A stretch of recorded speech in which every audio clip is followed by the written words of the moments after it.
lot of people have already thought about this, and right now, the report is that the Economic Financial Commission (EFCC) has requested Bola Ahmed Tinubu, aka the Jagaban.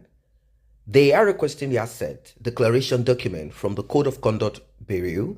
People's Gazette reported this, and they said this is creating a politically charged environment. They said this is a politically charged inquiry that could see the former Lagos governor and ruling party chieftain arrested and prosecuted before 2023. Now, a lot of people have said that this man called Bola Ahmed Tinubu wants to get the position of presidency come 2023, and there are a lot of moves here and there to make sure that they stifle this.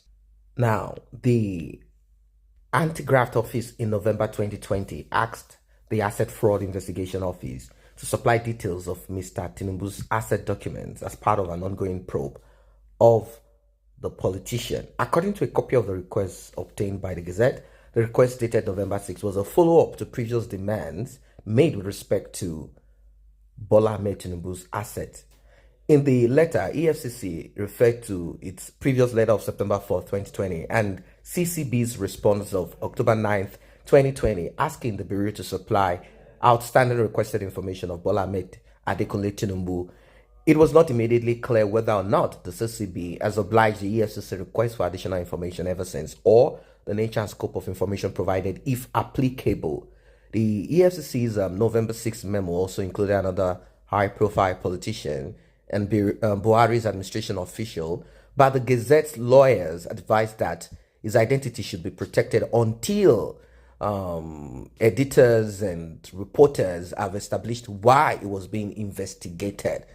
Now, a respective spokesperson for the EFCC and CCB did not return requests seeking comments about Bola Ahmed Tinubu's investigation that is being led by Abdul Rashid Bawa when he was the head of Lagos Zonal Office. Mr. Bawa was confirmed as the chairman of EFCC last week, despite being a subject of a smothered corruption probe. An official said he is now fully in charge of Bola Ahmed Tinubu's case. A spokesperson for Mr. Tinubu did not return calls and messages seeking comments, but two associates strategizing for the former governor told the Gazette he had already learned of the probe and sent messages to President Muhammadu Buhari for leniency, mercy. Asiwaju Tinubu contacted the president some weeks ago to protest that his hands are clean of any dubious practices. The source said under anonymity to avoid damaging his relationship with the Lagos heavyweight. He told the president that if the FCC must proceed with its probe, then it has to do so with compassion and fear of God. But what Asiwaju really wants is for the investigation to stop, because we all know it. It is being instigated by Abubakar Malami to harass and persecute the party leader and destabilize him before 2023. Another source close to Bola Ahmed Tinubu said he recently heard the politician complain about the influence of the Attorney General on the Buhari's administration, and they said we are together, and I heard it when he said Malami wanted to become the kingmaker in APC. The source said. He also said Malami does not have the intellectual strength to direct the affairs of a ruling party. I will not be allowed to kill the party. Now, a senior EFCC official familiar with Bola Ahmed Tinubu's investigation said the agency was aided in part by Nigeria's adoption of a financial system driven by modern surveillance infrastructure.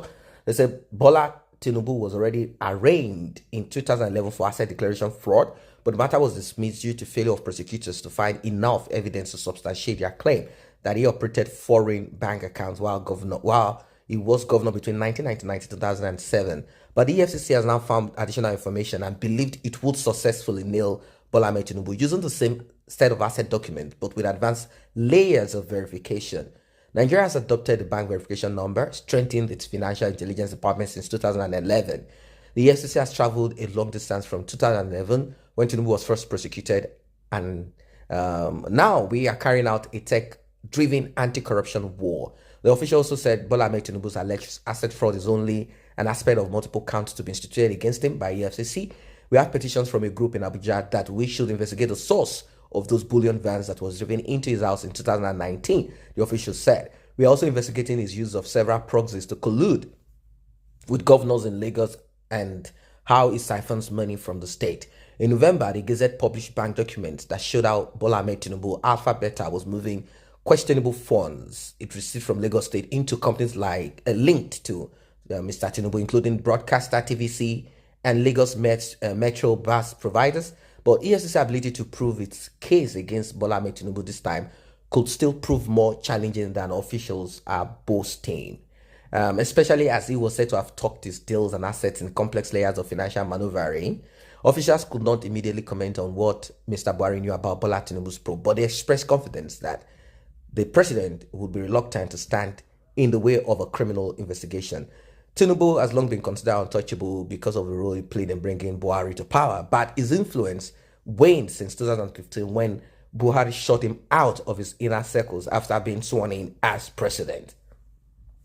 An arrest and prosecution of Tinubu could blight his 2023 chances for president. The former Lagos governor opened a campaign office in Abuja last year, although he has not yet publicly declared his presidential aspiration publicly. One of Mr. Tinubu's associate who spoke with the Gazette said his ambition clashed with some other interests within the ruling APC, especially those of Malami.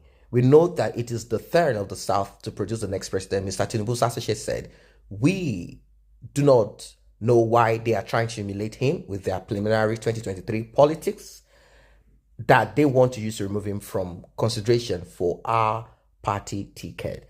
And the comments that trailed this either here or there. Someone said Tinubu remains a Iroko that no one can cut down. Your presidency ambition just a step forward. 2023, you are chosen one.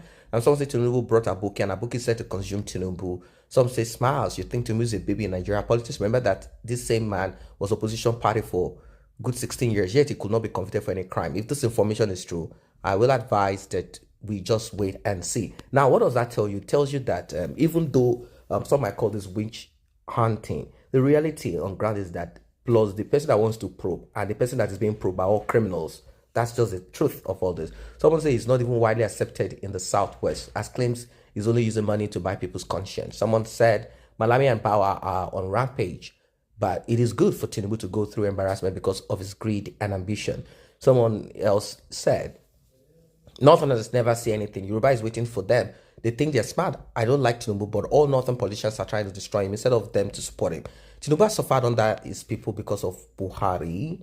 This man has received plenty of curses from Yoruba people because he supported BUHARI.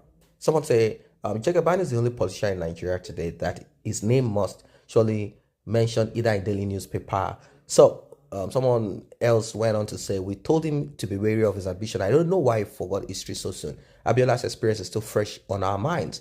I'm waiting and watching this epic. Let me order 4 popcorn. That's it. So, guys, what's your opinion as regards this one?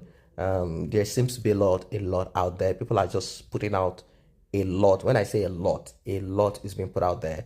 The bullion van thing came up back in those days, and a lot of things. And now that Malami is involved, it seems to be a kind of we against them, and Bola Tinubu might end up going from court to court, and he won't be able to face this politics anymore.